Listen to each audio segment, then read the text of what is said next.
बातें बेहिसाब बता, बातें बेहिसाब बताना, कुछ कहते कहते चुप हो जाना। बातें बेहिसाब बताना, कुछ कहते कहते चुप हो जाना।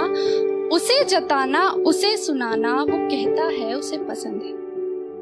उसे जताना, उसे सुनाना, वो कहता है उसे पसंद है।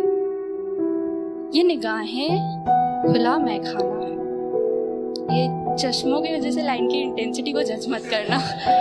हाँ, तो ये निगाहें खुला मैखाना है, वो कहता है दरबान बिठा लो।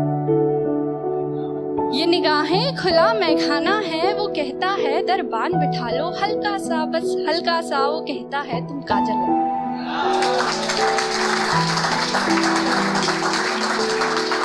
हल्का सा, बस हल्का सा, वो कहता है तुम काजल लगाओ। वैसे ये मेरा शौक नहीं, पर हाँ उसे पसंद है।